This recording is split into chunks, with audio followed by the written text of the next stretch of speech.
rights didn't write your resume, but civil rights made somebody read your resume. We're back, brothers and sisters. You're listening to the National Action Network Saturday Action Rally, coming to you live on WLID 1190 AM in New York, streaming to you across the country on a number of platforms. We're live right here in the House of Justice, 106 West 145th Street. Call somebody. Tell them the action is on the air. Right now, brothers and sisters, put your hands together. Get on your feet for the Reverend Dr. Al Sharpton, President and founder of the National Action Network. No justice. No peace. No justice. No peace. No justice. No peace. No justice. No peace. What do we want? Justice. What do we want? Justice. What do we want? Justice. When do we want it? Now. When do we want it? Now. When do we want it? Now. When do we want it? Now. Fist bump the person next to you, tell them you love them.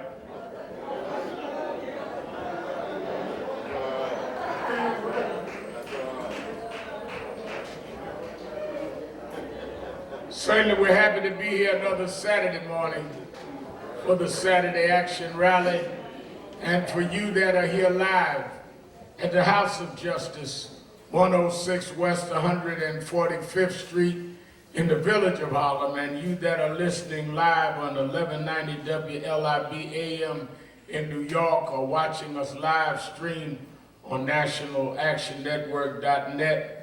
We're happy to be with you again to give our weekly report on where the action is. Give a hand to our presider, Attorney Michael Hardy.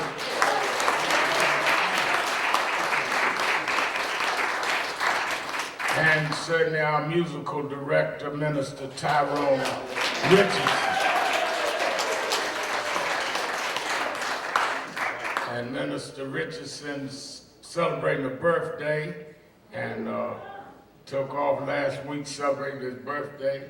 I'd have had a few more birthdays than him, and I don't get my birthday off, but he took his birthday off, so he gonna have to sing extra this week.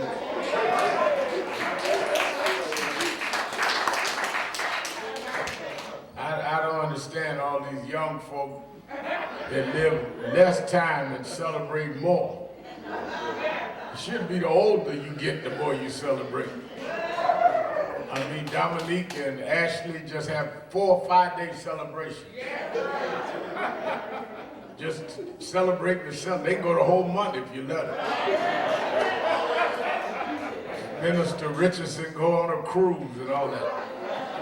But we wish him a happy birthday. Let me also give him a hand.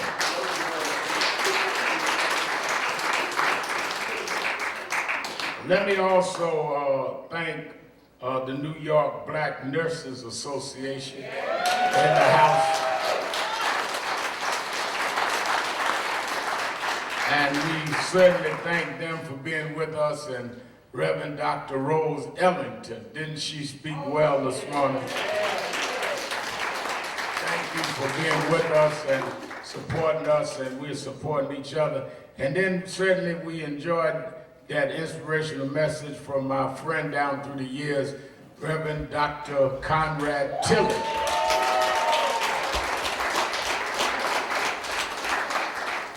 And he pastors now Flatbush Tompkins Congregational Church. And as he said, I've known Conrad since the mid-'80s, about 35 years. He was a student in Pennsylvania, and had me come to the campus. He was an activist then and went on and moved into New York, and many of you know his work down through the years. And when you've been friends that long, you fall out, make up, fall out. Some of y'all I ain't speaking to right now. Y'all hear me say? But that's the nature of living long lives. But as long as you are focused on the goal, you learn that the long distance runners are the one you respect. I met a lot of sprinters, but few long distance runners. And over time, you get to appreciate folk because if they sustain themselves, then you know they're the real deal. And Conrad has proven to be the real deal down through it all. He stayed on point and stayed a representative of what our people need, and we respect him and love him since there's been a NAN. Give him another hand, Reverend Conrad Tiller.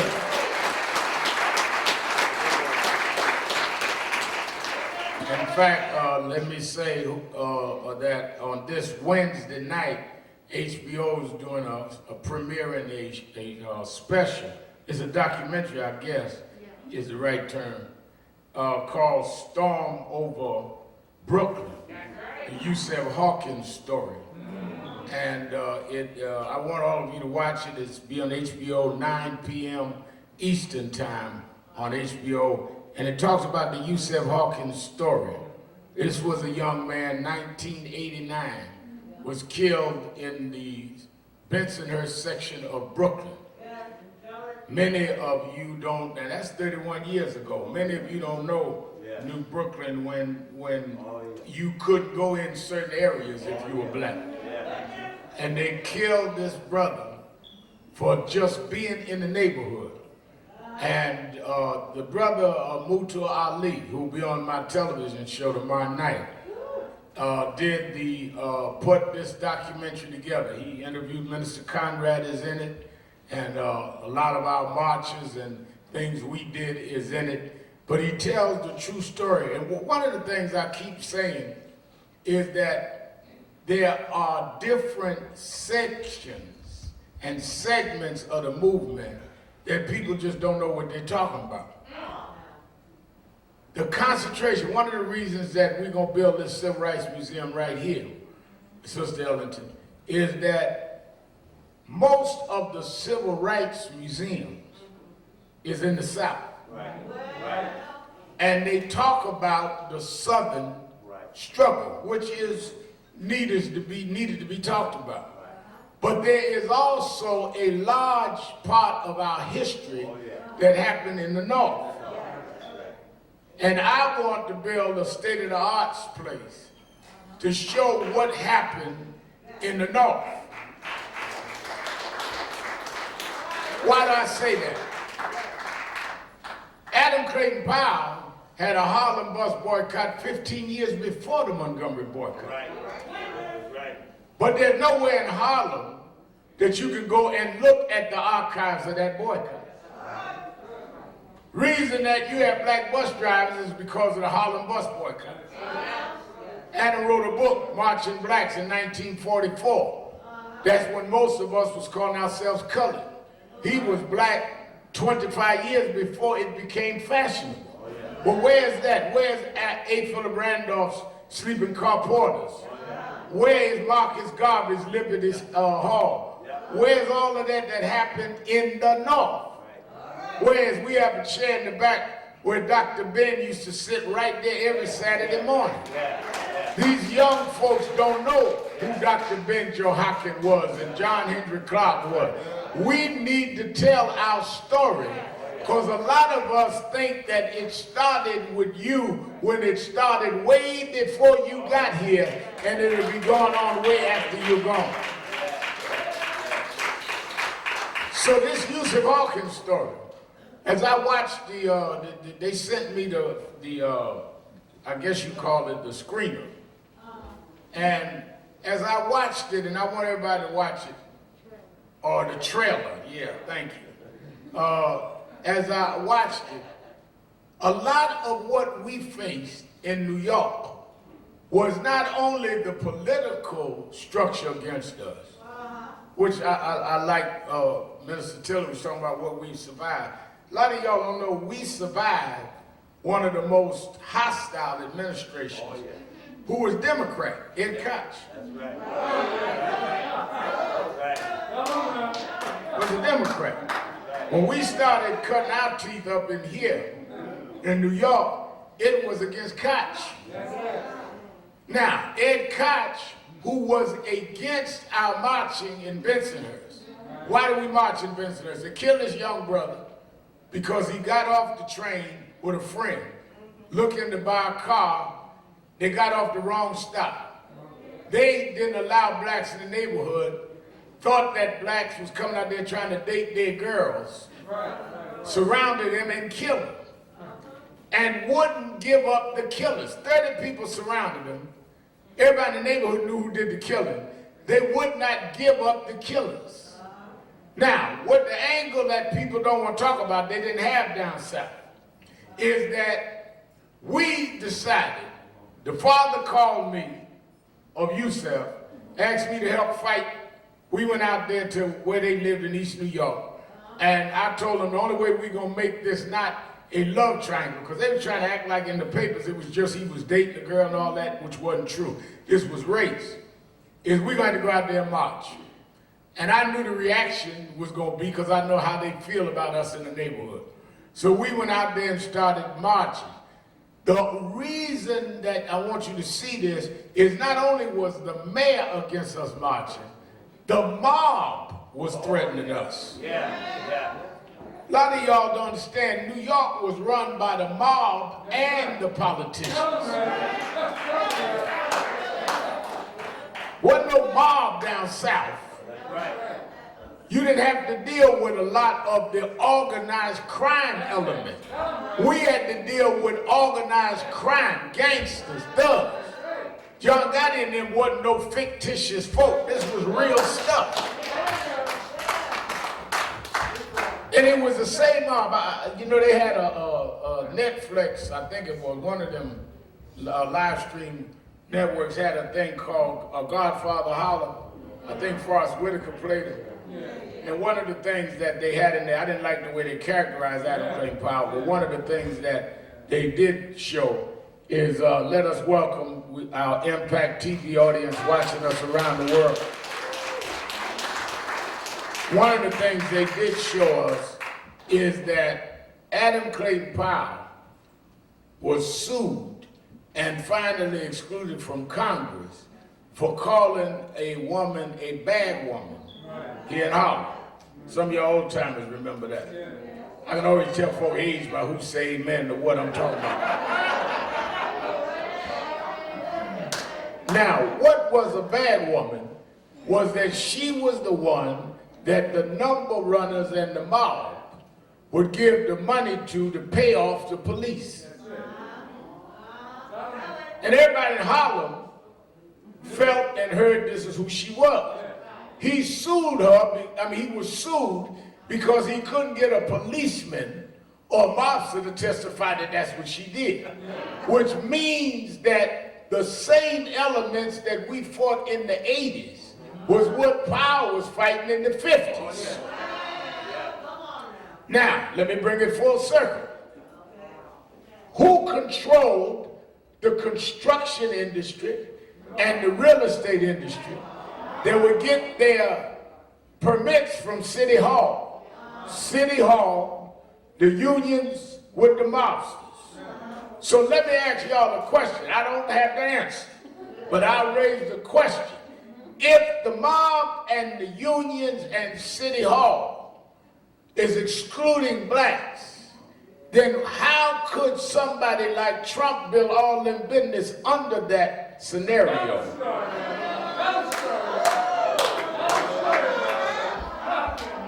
Trump and his daddy got rich in that climate. In order to know where something is, you got to know where it came from. Koch administration, same administration that was against us with use of office. Same administration that dealt with us on Howard Beach, gave the permits for Trump to build. And the unions and the construction folk did not have a problem with Trump. So let us deal with the root of the problem. Northern racism has been just as insidious as Southern racism. They just don't wear overalls.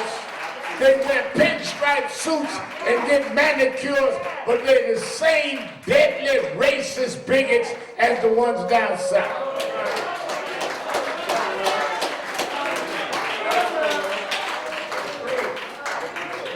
And that's why. Now, why was Sharpton controversial? Why is Conrad controversial? Why so many of us that they demonize controversial?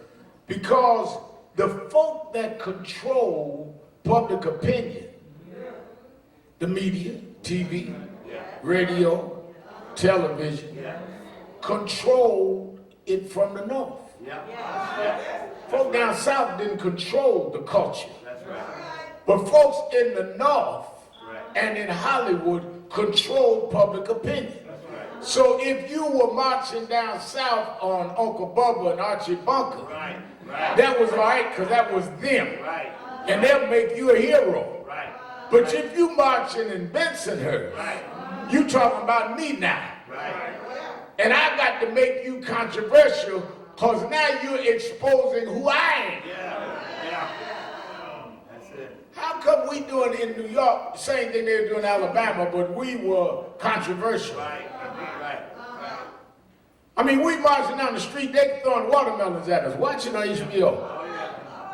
But they want to know why we were doing that. We were the agitators. Man stabbed me one morning.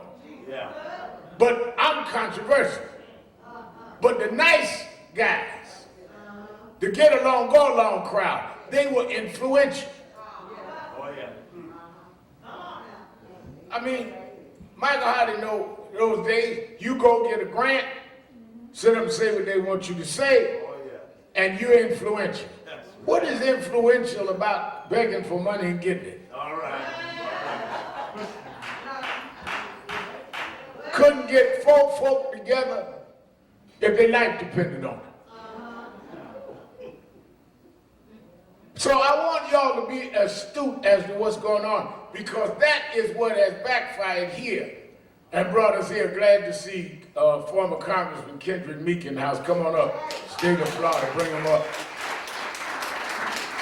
Also, let me say while I'm taking that pause that you that are watching us on Impact in the state of Michigan, we opening the Benton Harbor, Michigan chapter of National Action Network tomorrow at 3 o'clock. Our Benton Harbor chapter leader who was here the other week, Reverend Dr. Carlton Lynch. Special guest is Gwen Carr, mother of Eric Garner. They're opening the chapter in Benton Harbor. Give them a big hand.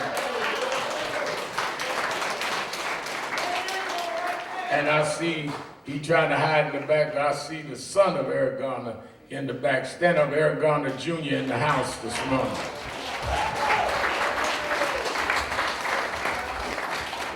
He think I can't see through the mask, but I see him. All of the families, the family of George Floyd, the family of Eric Garner, the family of Breonna Taylor, Mama, and the family of Rashad Brooks, all of them will be with us in Washington, leading the march on August 28th. And I want you all that have not registered to be at the march to do that now, right now, www.nationalactionnetwork.net, www.nationalactionnetwork.net, or you can call the toll-free number right now. There's someone manning the phones at 1-877-626-4651. Now, we're marching around making sure we pass this George Floyd Policing and Justice Act. House of Representatives already passed it. The Senate won't even take it up. We got to go down and put that right on McConnell's doorstep. Secondly is the John Lewis Voting Rights Act.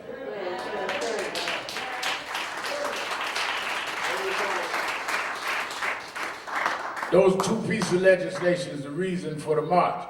In 1963, when they had the first march, they marched to get a Civil Rights Act. We are not marching to be marching.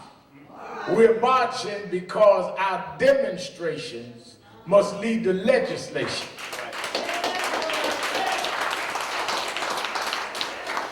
And those are the two things we need. There's no reason for you to be mourning John Lewis and then not continuing what John Lewis was about. In 2013, they had the Shelby versus Holder court proceedings at the Supreme Court. Michael Hardy and I were in the audience at the Supreme Court, sat in the chamber while they did the oral argument. And John Lewis was there, and all of us sat there. That was the day Justice Scalia said from the bench, "This sounds like a racial entitlement to me." And they took out Section 4 of the Voting Rights Act. What is Section 4? I ran this last week, but I run it again because a lot of folks be running their mouth and don't know what they're talking about. Section 4 took out the map. What was the map? The map said that these states and counties have a pattern of impeding and getting in the way of people's right to vote, particularly based on race. So therefore, you cannot change things. You can't move voting sites. You can't purge voting rolls. You can't do anything about voting without it being pre-cleared by the Justice Department in Washington. And they named the states. 2 of the districts was in New York, just one down south. Section 4 named it. What the Supreme Court ruled is that that was a 30-year-old map, needs to be redone, and took the map out. Which meant the Congress then could update the map and put it back. They never have gone back to redo the map. Therefore, with no map, Georgia could do what it wants. And that's where Brian Kemp, Secretary of State, purged 300,000 voters, changed voting sites, and beat Stacey Abrams for the governorship. DeSantis and them could do what they wanted in Florida. Congressman Meek here this morning can tell you, because the map was out. We have demanded everything but the Congress put the map back in, and that's called the John Lewis Voting Rights Act.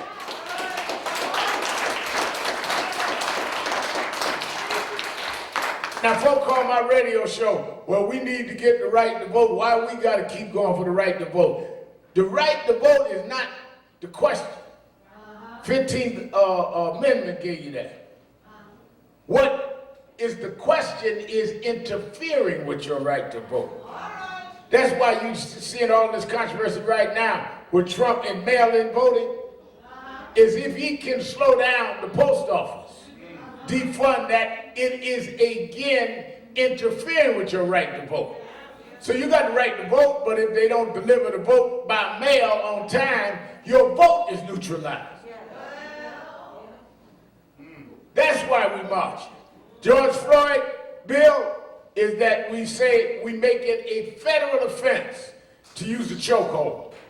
Federal offense for police to not have immunity from lawsuits. Federal offense where their background cannot be exposed and transparent like any other citizen.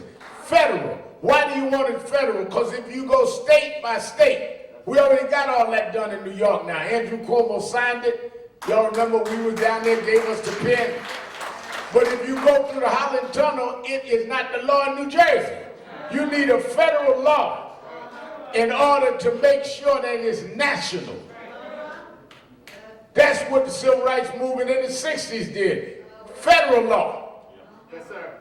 When the state of Alabama changed public accommodations after Rosa Parks, they went to Washington to get the Civil Rights Act so it was good in all 50 states. Now, at the same time we're going to be conscious of COVID-19. Yes, sir. That's why everybody has to wear a mask. If you don't have one, we're giving it to you. Yes, sir. We're not selling masks. We're going to give the masks to everybody. Everybody has to be socially distanced. On our bus, we're only letting one on a row. We're going to take your temperature. And we're going to make you be distant when you get down there, take your temperature down there. We are not going to put our people in danger.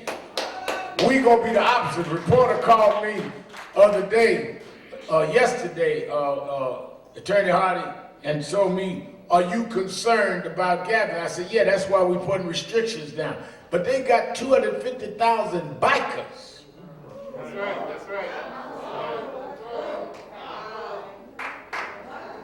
250,000 bikers meeting in North Dakota this weekend, in Sturgis, South Dakota. Talking about we don't care nothing about all that. Donald Trump, they had a gathering right on the mall where we marched for the 4th of July.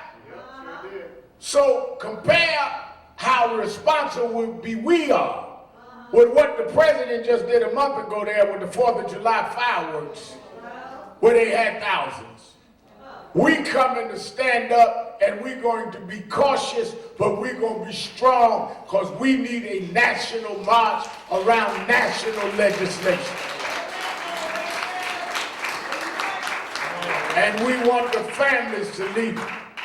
Now, those that are in hot spot states, we're telling you to march in your state at the senator's office in your state. So people that are in hotspot states that would be quarantined to come out, stay right where you at, because we got enough of us in other states that can handle this. They're getting ready to open the schools in New York, so you know we can go. If they can put kids in the school, we can show march on the outside. But the hotspot states, go to your senator's office and march while we marching in Washington, so we have a national message. All right? I want to get all that straight early. Now, I want us also to deal with that as we fight these fights. Let us make our energy. I like something Reverend Tillett said this morning, and I talked about it in my, y'all that followed me on Instagram, or know I do these morning messages. A lot of folks focus on the wrong things. Amen. Get in the habit, as he said, of putting, have a mental scale. Let me put it that way. And your mental scale ought to weigh everything on whether or not it is important enough for you even to engage in. A lot of stuff you engage in is not even worth it. I mean, you be stressed out on stuff that you should be ignoring. You be sitting up engaging in conversations that don't even make sense. If you take some of the stuff you talked about and played it back, you'd be wondering yourself what you're talking about. We waste more time on stuff that don't matter. If you know who you are and know what you are about, you ought to spend your time being that and doing what you are about. Folk call me, Reverend Mal, you hear about so-and-so? Nope, and don't want to hear about it now. Because it's not important to what I'm about. Keep telling you, I quote all the time, that I like that expression. Mark Twain said, the two most important times in life is finding out when you was born and why you was born. If it is not about why you were born, then why are you in that? James Brown used to tell me all the time, the key to success is mind your business.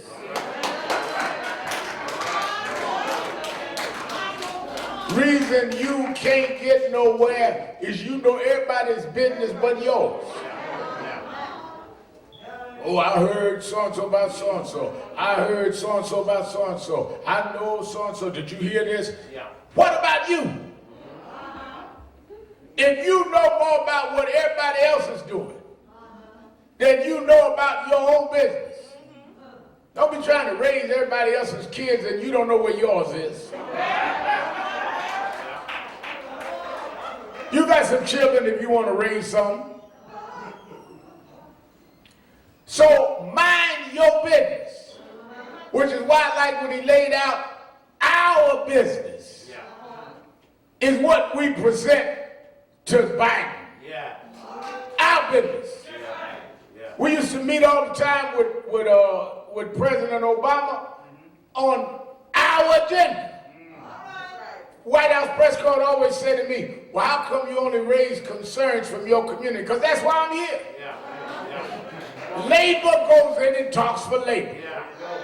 Women's group goes in and talks for gender equality. I support all of that.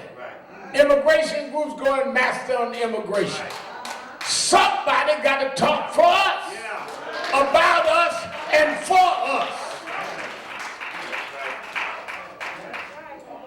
I support immigration rights. I support gender equality. I support LGBTQ rights. And they ought to support black empowerment and equality, because that I'm going to put on the agenda.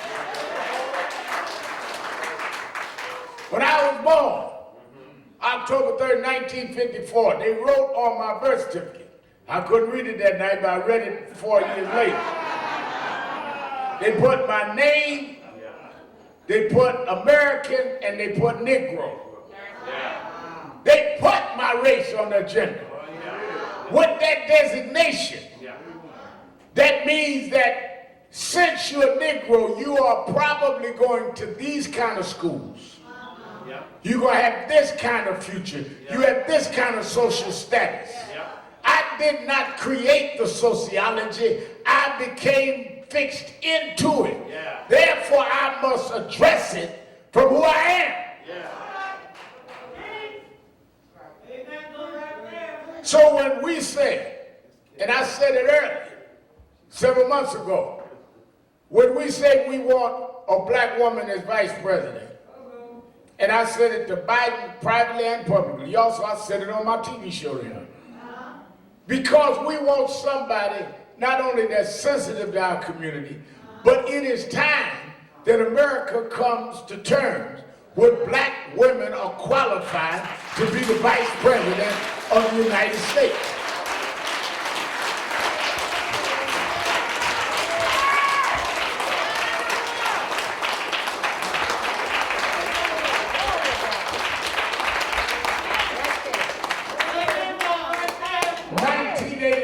Come on, Red. I want to give y'all the history. 1984, when Reverend Jackson ran for president. I just got a phone. He called me this morning. Reverend Jackson still think I'm 16. Called me every morning telling me what I need to be doing. And when he ran in 1984, he raised in his race about a woman should be on the ticket. And they put a woman on the ticket, Geraldine Ferraro. They don't give him credit for it, but he raised it. The Democrats ran a woman from New York, Queens if you please, named Geraldine Ferraro. The Republicans ran a woman on the ticket with John McCain called Sarah Palin. They might have regretted it, but they ran it. I don't know why y'all laugh. She was gifted. She's special. She could see Russia from her backyard.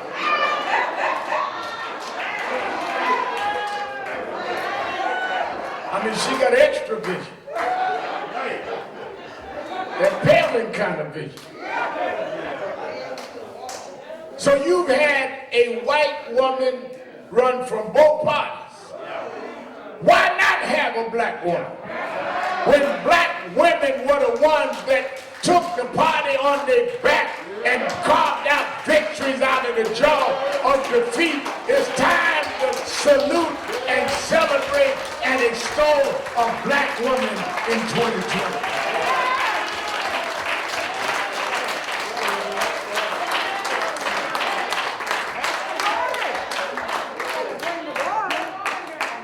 Joe Biden said he was going to have a woman. He said put a black woman on the Supreme Court. So if he already gave a prescription of the designated areas he's looking at, then why wouldn't we give him a prescription of what we want?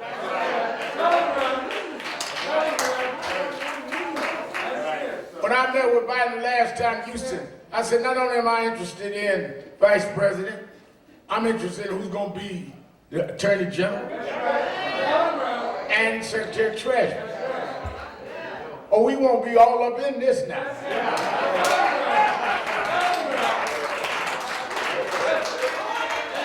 I mean, I've been going to the White House since the 80s. I ain't impressed with getting in the White House. I done been in the White House. I know about where all of it was. I know all the rooms as I've been up there. I ain't flat about going to the White House. I ain't thinking about all that. I'm thinking about what we get. And y'all must support an agenda of empowering so we get something. We need to deal with who's in the Justice Department. We need to deal with who is in the Treasury. And I agree with the Minister Tillett that we need to deal with who's in the State Department that's dealing with our global brothers and sisters.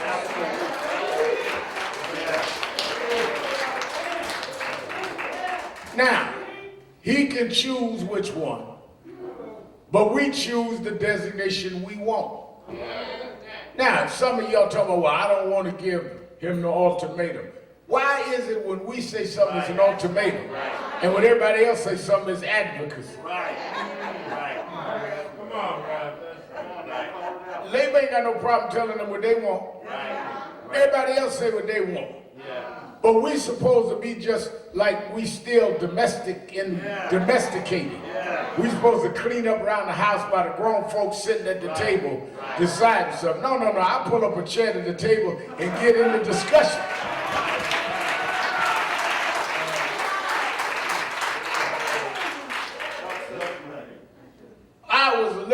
When I first got old enough to vote, 18, 1972, I was youth director for Shirley Chisholm's campaign. I've been trying to get a black woman up in the White House a long time. And Shirley Chisholm was qualified then. So let us deal with that. One of the other things that we've got to not give up is that we must also not become like the folk we fight. What has prospered our movement is that we always took the moral center. If we become the black version of Trump, then we know better than Trump. And sometimes our ambitions and sometimes our egos will drive us past our agenda. We need to be honest about that. Some of us have done things wrong to each other out of ego or out of ambition. And you don't get anywhere if you got to cross me to get where you got to go, then you ain't getting there anyway. If you got to violate your brother to get where you got to go, you won't hold it anyway. Because that a man sow, that shall he also reap.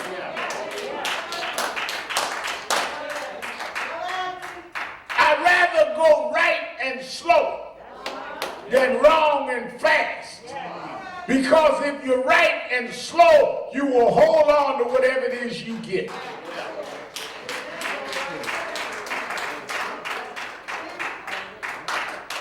Dr. King used to always quote that politics and that vanity says, is it popular? Politics says, will it win? But morality says, is it right? You got to fight because it's right. It may not be politically right. It may not be popular. But is it right? I'm challenging y'all to go with us to Washington. Why? Because it's right. Trump won't tweet against us. They're going to come out and attack, but somebody got to stand up for Ahmaud Arbery, George Floyd, and all of those that have suffered. If we don't bring it up, they ain't going to bring it up. Is it right? Why did we go to Bensonhurst? It's right. There's no way we would know 31 31 years ago, they'd make an HBO film out of this. When Moses Stewart called me, Conrad went out there, we on Hegelman Street with the family. We had no idea this would be no motion picture 30 years later. I don't even know if they had an HBO 30 years ago.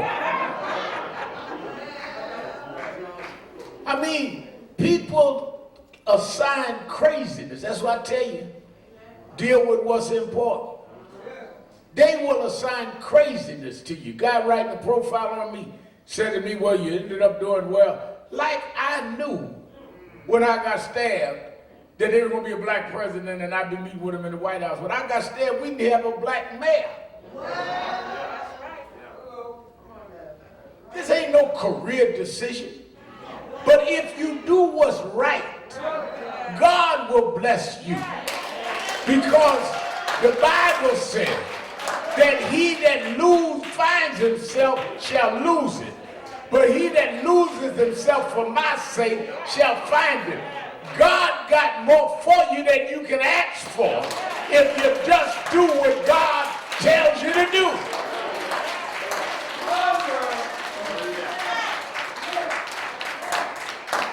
I remember one night, Sister Ellington, President Obama invited me to a state dinner for the President of France. You know, you get on your best Sunday go to meeting clothes. And you go there and they got the receiving line and shake hands with the President of France. And they sit you down. They sat me down with the lady over the IMF. She had my table and I'm sitting there. And I looked across the room. And there was a senator. You know, it's an honor to be at a state dinner. All the senators can't go. There's a senator that used to get on the Senate floor and talk about me like a dog. And if I was in my younger days, I'd have went over and said something to him. But because I had become older and seasoned, I just took my fork and started eating. And I remember my mother used to make me read that scripture that he prepare a table before you in the presence of your enemies. If you be faithful over a few things, he'll make you rule over many things. Don't mess up your victory by acting ugly. Enjoy your victory. If God raised you up, just walk in the sunshine.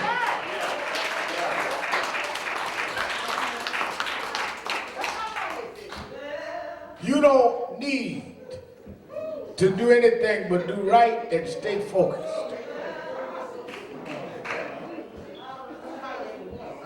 Now, I want also, and I'm going to let you go, I want also for us to deal with this whole question of being consistent with this point in history. C.T. Vivian gone, John Lewis gone, Reverend Joseph Lowry gone. We've got to protect what they were about. We've got to protect all this about, well, ain't nothing changed. Yeah, a lot changed. Don't act like nothing changed.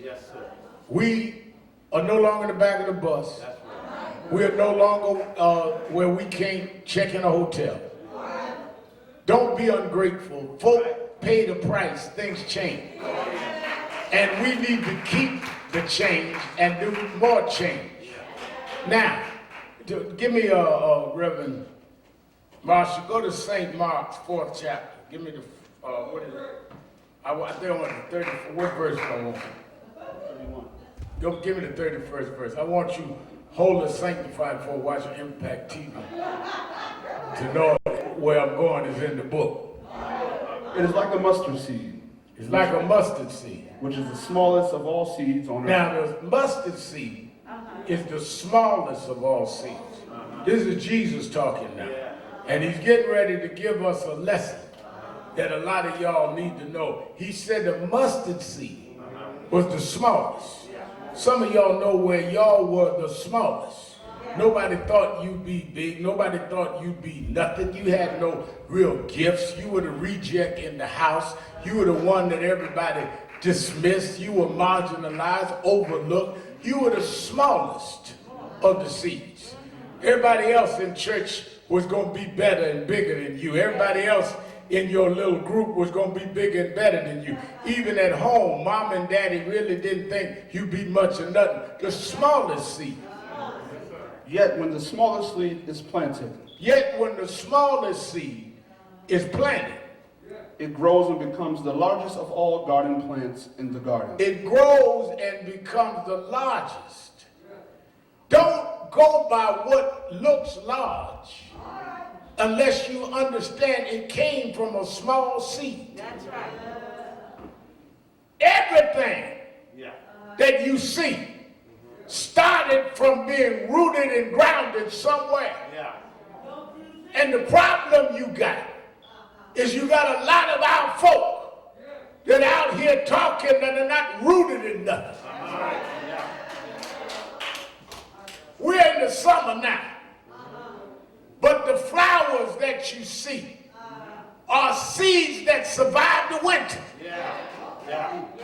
The trees you see survived the storms. They had a storm run through it the other day, and it uprooted some of the trees. But it didn't uproot the root. Those roots will grow new trees. A lot of y'all are rootless.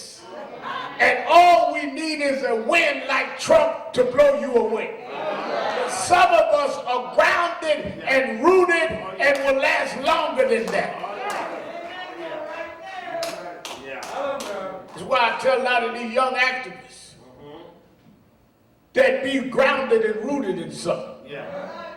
This man been through decades, grounded and rooted in something. That's why you can ignore folk talk about you. But when you are rootless, any wind will blow you. Sitting up on Facebook arguing with somebody you don't even know. Somebody got a Facebook name you don't even know. Son of nobody. And you say, what you say about me? If he told you nobody, what are you arguing about? Did you read what they said on Facebook? No. Instagram enemies.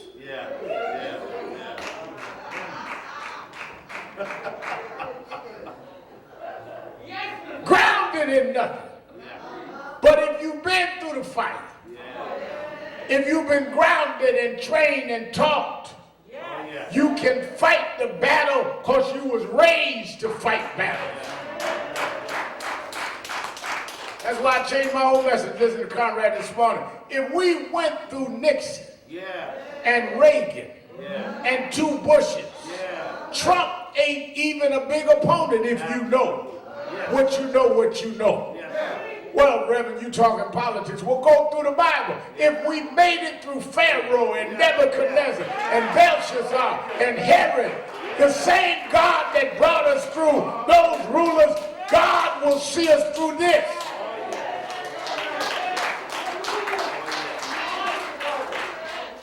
If God could call Moses to lead a liberation struggle against Pharaoh, he didn't lead a revival. He revived people spiritually. He led an exodus of freeing slaves. And if you can't be part of the exodus of freeing and liberating people, then put your Bible down. Don't talk about you got a different anointing. You just scared. And if you're scared, say you're scared. And let those of us that really believe that God will make a way stand up and let him use us to make a way.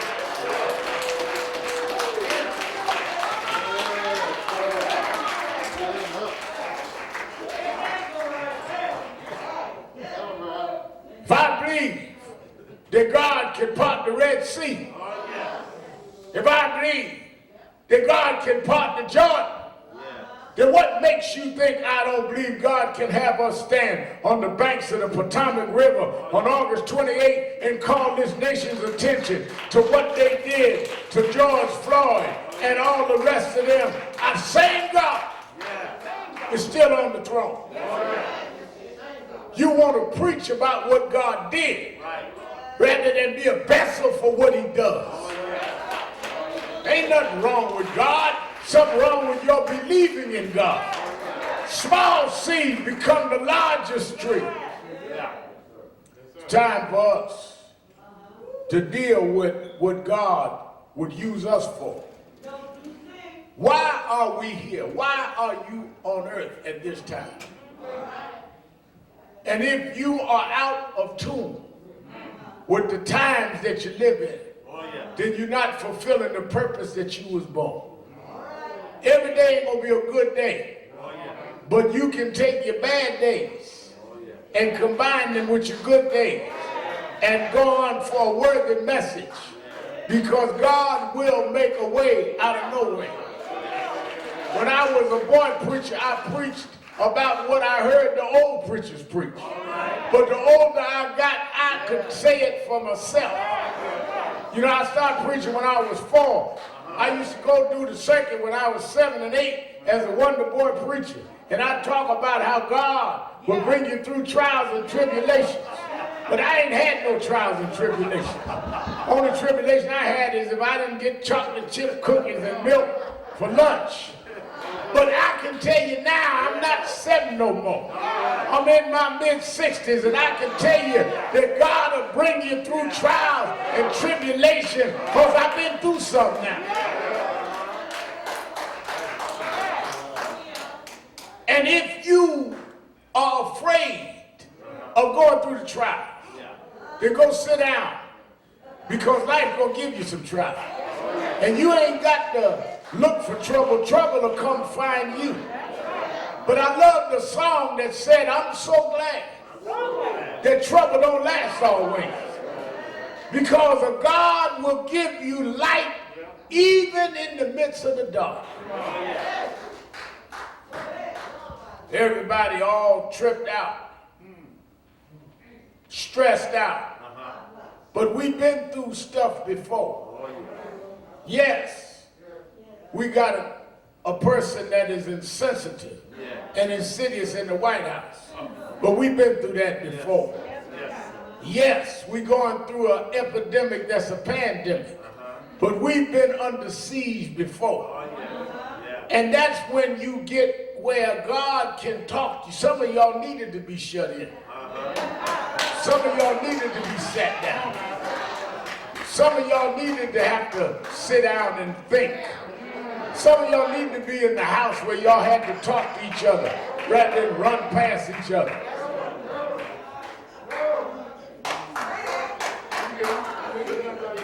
If we would seize this moment and do what those that were ahead of us did, who we are rooted in, God will give us the same victory that he gave them. That's why that moral center. There's nobody that God ever used in history that didn't go through something. Nobody that ever reached greatness without having to pass great tests. Read the Bible. Moses was tested. Abraham, he told Abraham, go and slay your own son. Even Jesus was tested. Jesus laying on the cross said, pass this bitter cup. But then after giving up, asking God to pass the bitter cup, he recycled back. He revived his spirit and said, no, not my will, but your will be done. Thy will be done. You're going to be tested when you ask God to remove the cup. But then you look again and say, no, Lord, if it's your choice that I got to climb this mountain, just give me the strength to climb. Because your legs will never be strong unless you climb some mountains. That's why I can say, as I look back over my life, that God made a way. I was looking at that Yusuf Hawkins film and saw Brother Conrad, and glad he came to speak for us this morning. I've known him 35 years. In them years, Conrad, I spent nights in fine hotels, and I spent nights in jail cells. I've walked with great people, had long conversations with Nelson Mandela, Dr. King's widow, Coretta Scott King, and I've also talked to junkies on the corner. I've met with heads of state from Sharon in Israel to Arafat in Palestine. Went to Cuba and met with Castro. I walked with heads of states and I know drug dealers on 125th Street. I've known the heads of great denominational religions. Some of the greatest preachers I sat at their feet, Gardner Taylor and Bishop F.D. Washington and Reverend William Augustus Jones. And then I met those that didn't know Bible well. But one thing I can tell you, I hope I live long enough to explain it to my grandson, that if you just trust him in the high moments and the low moments, be not dismayed. Whatever betide. One thing I can promise my godson is God will take care of you. I don't know how long I'll be around. I don't know when I'll leave you. I don't know what your parents will end up having, but be not dismayed. Whatever betide, God will take care of you. Beneath his wings, love abide. God will take care of you. He'll wipe tears from your eyes. He'll give you strength in the moment of weakness. He'll help you in the time of trouble. Be not dismayed. Be not dismayed. Be not dismayed. God will. God will. God will take care of you. Be not dismayed.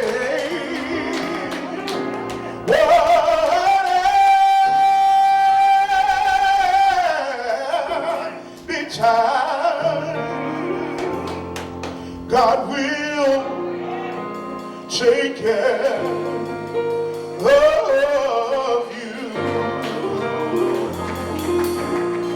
Beneath his wing of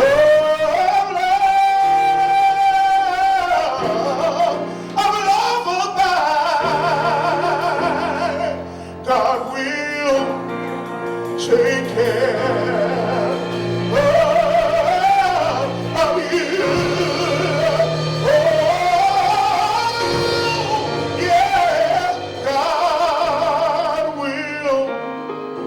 Take care of you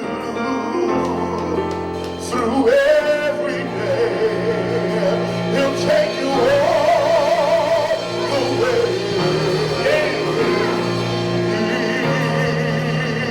He will take care of you.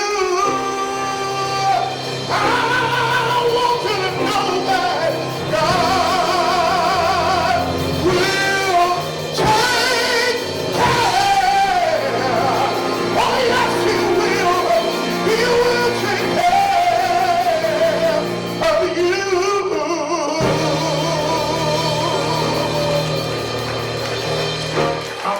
the doors of the movement, but as I do, I want you to give me one more song. Somebody need to hear this morning. Tyrone, I told you you're going to sing extra for your birthday.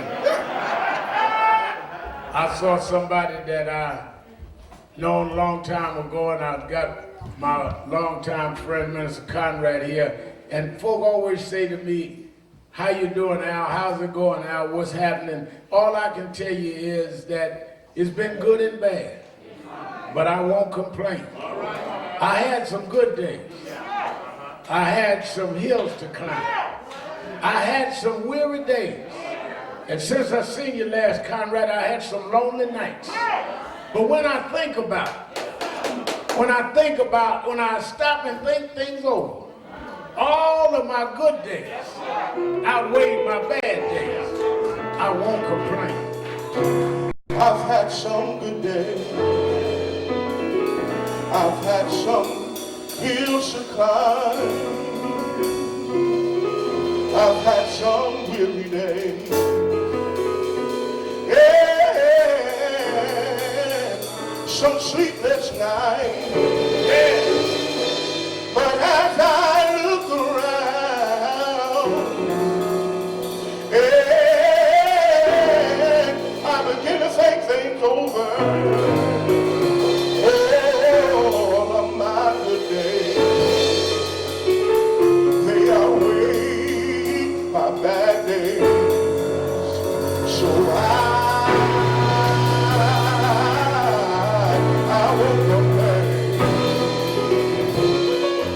Sometimes the clouds hang low, and I can hardly see the road.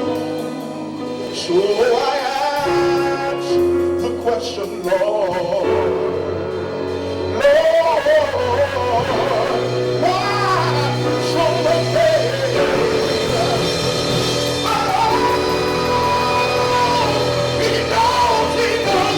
He knows what's best for me. See, sometimes these weary eyes, they just can't see. So I just say, thank you, Lord.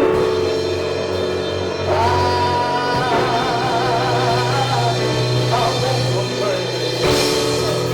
You see, God has been good to me. He's been so good to me. He's been better than me than this whole world could ever be. The Lord is good to me. He tried every one of my tears away, and He turned those midnight into day. So instead of complaining, I've learned how to lift my head, look up towards heaven, and say, thank you, Lord. I've been lied on, but thank you, Lord. I've been talked about, but thank you, Lord. Thank you, Lord. Thank you, Lord. Thank you, Lord. Thank you, Lord. I won't complain.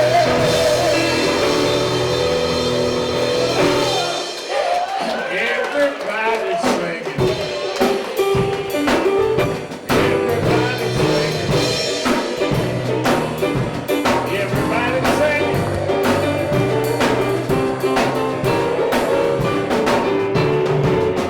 Everybody singing. Singing like you